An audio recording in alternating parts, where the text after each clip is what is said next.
Welcome to BookHuddle. I'm your host, Karen Reeder with Readgab, and today we have with us Terry Doherty, and we're going to talk about Cybils today. But before we tell you about Cybils and what it is, I just want Terry, will you please introduce yourself? Tell us about who you are as an individual and what you do. Sure. I am the owner and instructor of a jazzercise studio in Stanton, Virginia. Great. That's this chapter. In a previous chapter, I've created a literacy nonprofit called the Reading Tub, and I ran that for 25 years. COVID pretty much did that in. Hmm. And then before that, I was a public servant for almost 20 years. So, Excellent. yes, but books are the heart and soul of, and literacy in particular are the Excellent. heart and soul, which is how I got hooked onto the Cybils. Excellent. So tell us about Cybils. What, if somebody has never heard of Cybils, tell us what Cybils is. Cybils is the Children's and Young Adults Book Lovers Literary Awards. And the reason I trip over it is because in the olden days, it was the Bloggers Literary Awards. Ah, But that it feels so weird to say bloggers is old school, right. but blogs are old school. Ah, Um, but the Cybils was created by a group of bloggers okay. back in 2005. When they started, the focus was high literary merit and kid appeal. Okay. And the one of the founders liked calling it organic chicken nuggets. Good for you, but still tasty. Okay. And I just love that. I mean, that comparison is just so visual, and you can get it instantly. Right. And one of the things that the group wanted to do was really spotlight books for marginalized or underserved communities, Okay. and make sure that there was a lot of representation, positive representation, in books for kids and teens. Okay. Good. And this is year 19 That's amazing. of that mission.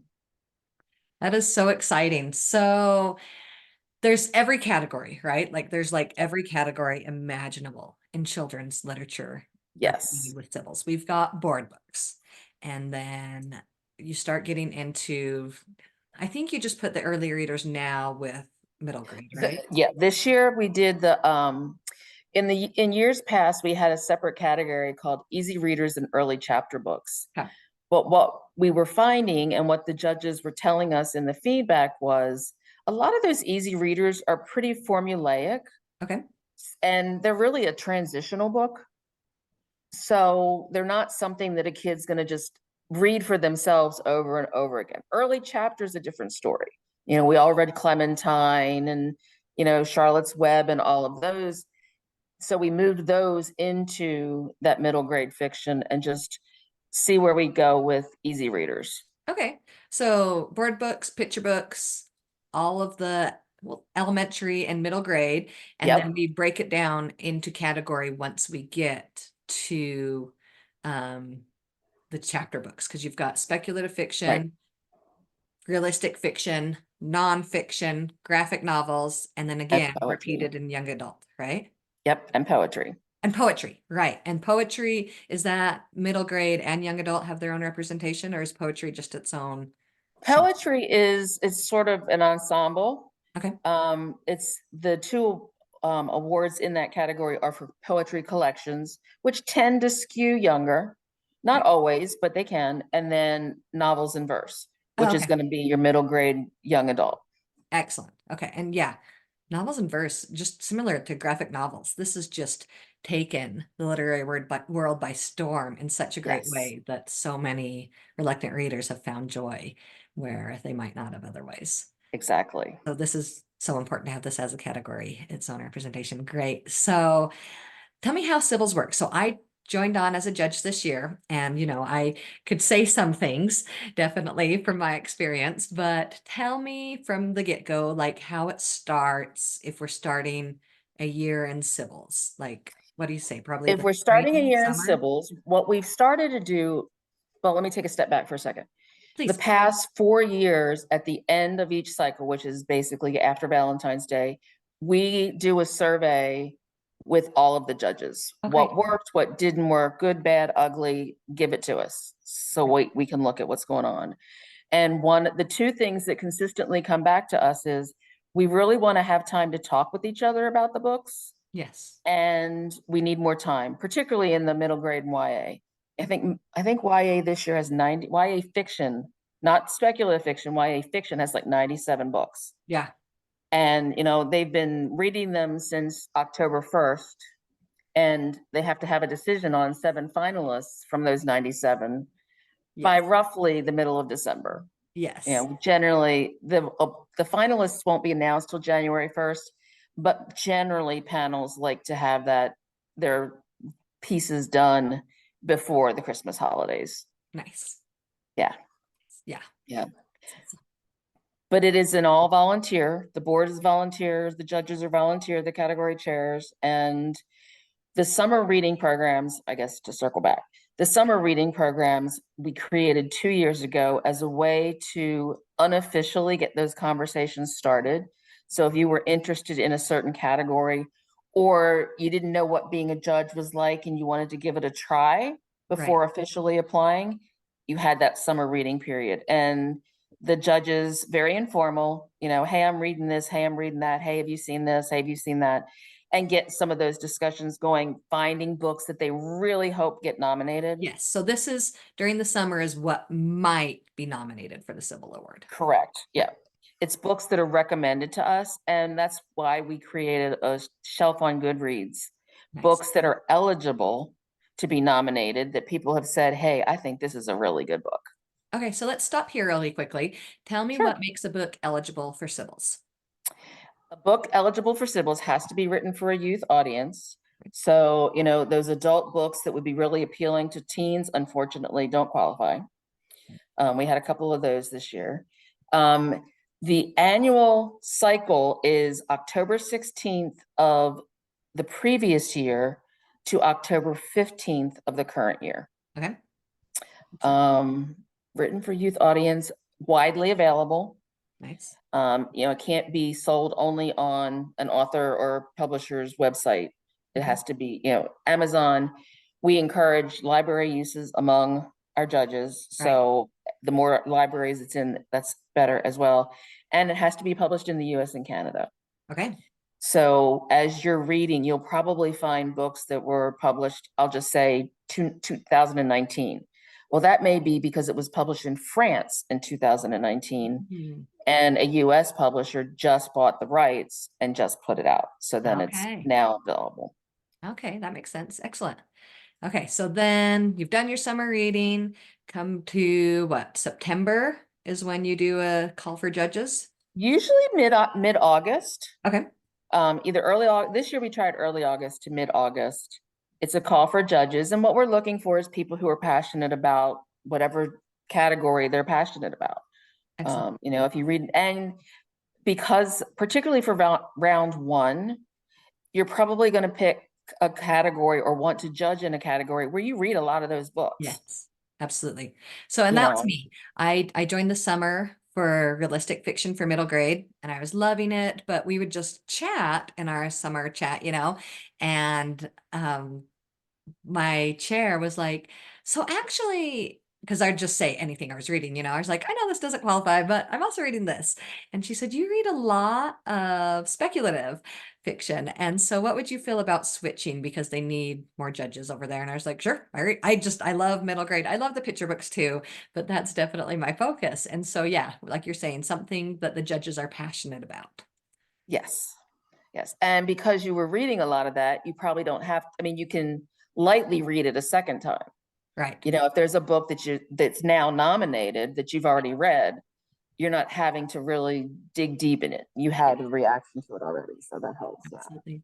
Absolutely. And what the other was, I was talking earlier about the calendar and the feedback from the judges wanting more time to read. We shifted the nomination process. In the years past, nothing started until October 1st. Okay. This year, we moved it back 2 years, and people started nominating September 16th through the 30th, same 2 weeks or 15 days. And then October 1st to October 15th, publishers and authors have the opportunity to submit their book.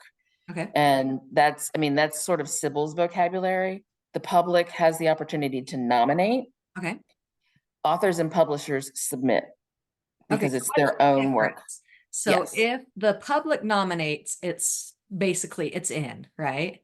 If it's Yes. as Well, long I as it's mean, and eligible, it has to be and eligible. publisher authors are in as well. We Okay, just okay, ask that they not call them nominations okay. because it's really that we think that the readers Pick are the me. ones. Exactly. Yeah, the Okay, readers are nominating the books. okay, okay. Great. Yep. And so, yeah, and that's so hard because it's not everything that was written in the last year. It's only if it's nominated or, submitted Exactly. by the author. Yes. Well, That, and it's hard when you're picking because it's one title, one time.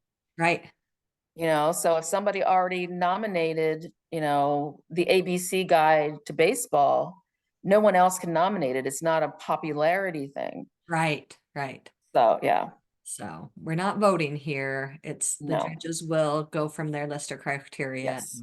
Yes. Okay. And I mean, the great thing about this, what I love about the Cybils panels is when I was on the panels, both as a judge and then later as a category chair, I always found books that I fell in love with that I'd never heard of before having to read them. So that's always cool. I love the book discussions. And they're just always fascinating Right. and engaging. And to be able to talk, people think of reading as a solitary thing. Right. Not at the Cybils. Yes, I just saw Cybils Love just talking posted of something books. like that. Yes. On their Facebook page, right? About the importance of, community Yes. and reading in groups and how powerful is that for children of, doing like, I don't know, book talks or book clubs and things like that, the Yep. benefit of community and reading. That's excellent. Okay, so then let's take it from there. So the books, and we're at the end of that, it was October 15th. Yep. We have 1,006 books under consideration this year. Yes, and I'm in speculative fiction middle grade at 102. And so So you've got 10%. so many books, right? Yes. So next are judges, like about how many per category? How many judges? 5 to 7. Okay. Um, some categories it's easy to pick 7. Some categories it's like early chapter books. There may not be 7 on a finalist list. Right. 5 may be more of where that falls. So these and how many judges per category? For the first round, there can be either 5 or 7, always an odd number Okay, to good. prevent ties. And then in the second round, it is 5 and 5 only. 5 only. Okay. Yes. So are any of them repeat from round 1? No. Okay. So these are completely Different groups. not Yep. So what you're reading now is going to be handed off to a new group of 5 people that have to pick what excellent. you've already really had to struggle with to decide. Okay. So I love this behind the scenes for the people that are just hearing about Cybils or are aware of it, but they've never been a judge, right? They're like, what, like, how do you even get to decide? Because I've often wondered that, like with Newberry and stuff. I'll have to get one of them on here sometime and tell us the nitty gritties.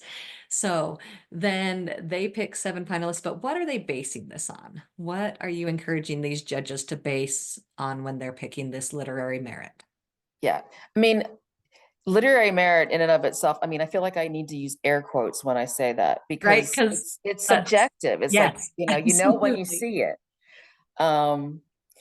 To me, I personally reverse it, kid appeal and literary merit. Okay. You're looking for unique stories or unique ways of a tradition, maybe Cinderella's being retold in a really cool, different kind of way.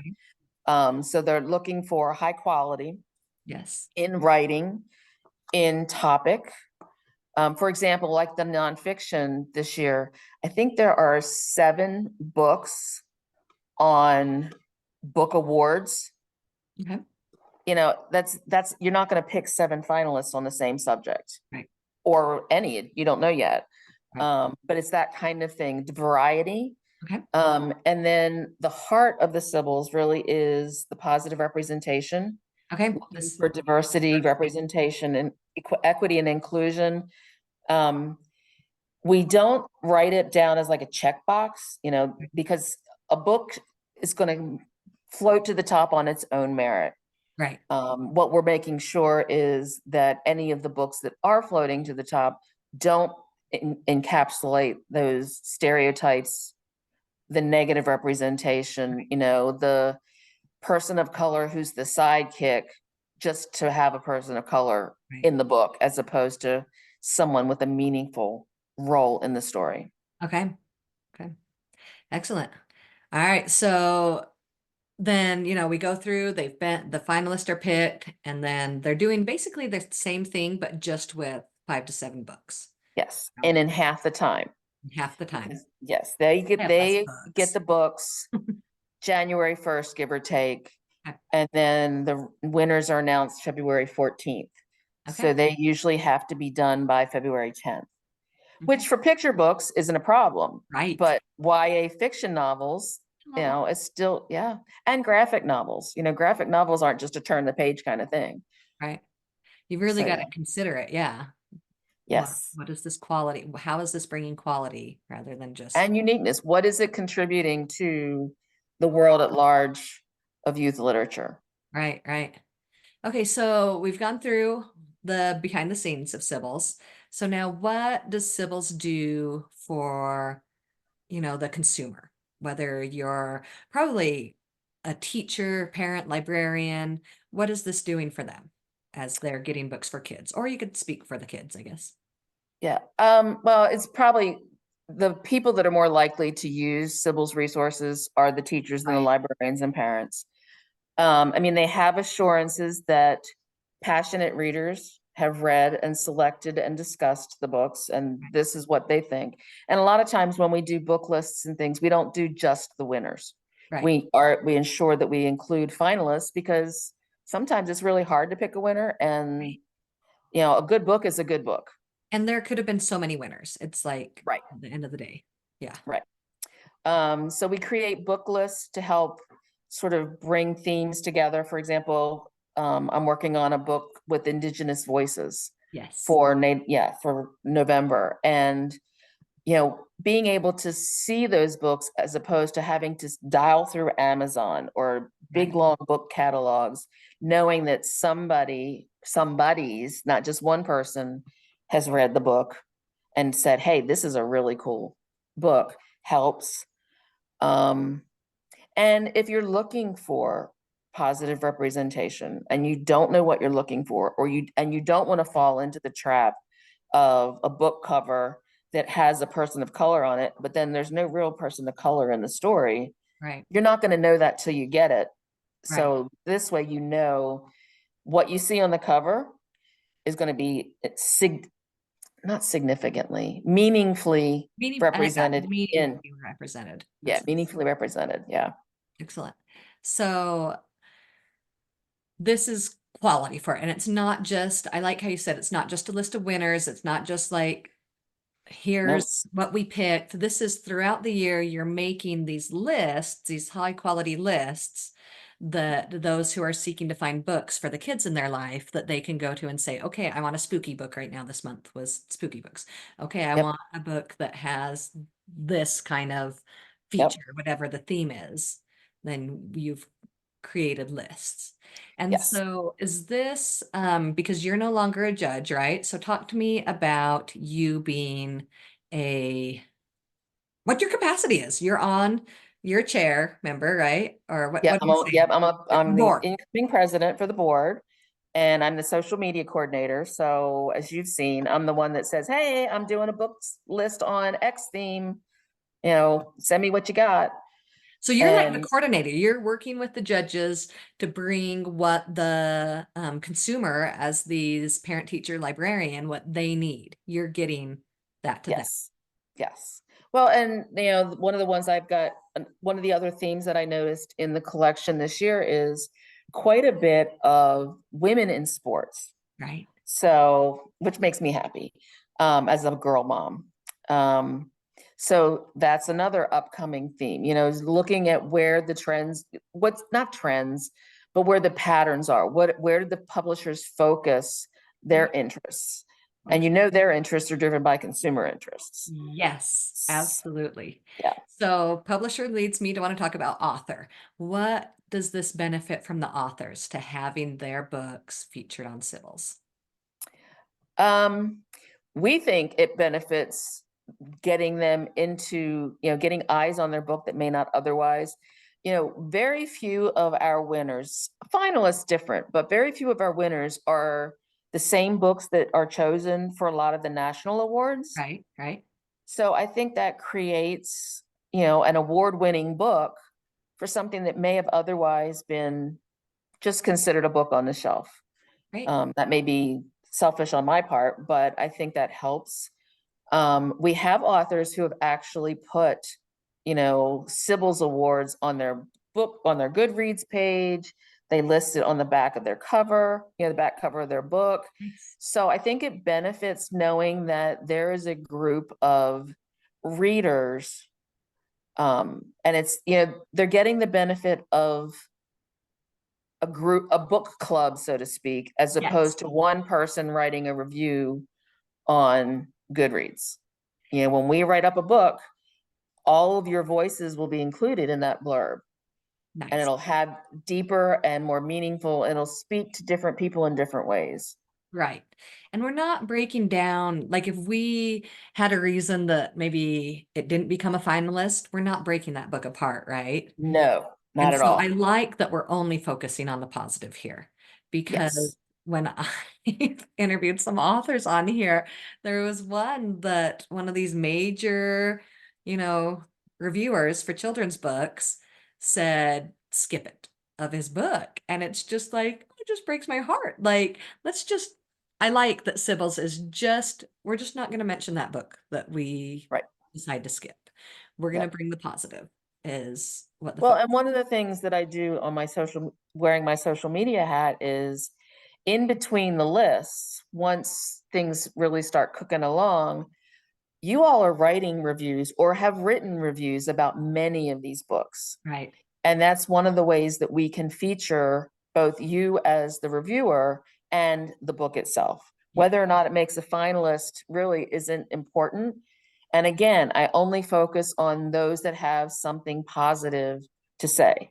Yes. Books that where the reviewer says, it was okay, it didn't knock it out of the park. I'm not going to put that up. It's not a negative review, but it's not helping a reader. It's not helpful. Yes. That perspective is really one person's point of view. Right. So Excellent. So I love this. I love that it's somewhere that you can go, that there's these constant lists, whether they were a finalist or not, yep, and just helping get more books out there, find this great representation and a great variety, right? It's across the board of yep. all of these. So perfect for, if you've got multiple kids in your household or you're a librarian that's got They multiple. like dinosaurs, whatever they like, you can do it thematically, Yes. yeah. Love it. I love it. And then, teachers can also, where they're just like, I only teach this, they can go find what they Right. need by level, and there it is, Yes. there for them. Excellent. Well, I'm excited to be involved in this and see it coming. Thank you so much for sharing with us You'll about. have to do another podcast after the fact to share your I know. experience. Yes. So actually, we'll do a little teaser here actually. So I just joined the Mixed Up Files, middle grade files, I as love a that blog. blogger there. And so they asked if I would do something there. So that's where we're going to find my experience. I'm going to write a blog post on that and talk about what it was like to be a judge. And I'll share, the finalists, of course, and the winners. But yeah, my behind the scenes of being a judge will be represented over there actually. Awesome. I love that blog. It's on my Yes, reader. they're great. And actually I've seen how we've done some cross posting between the two there. Yeah.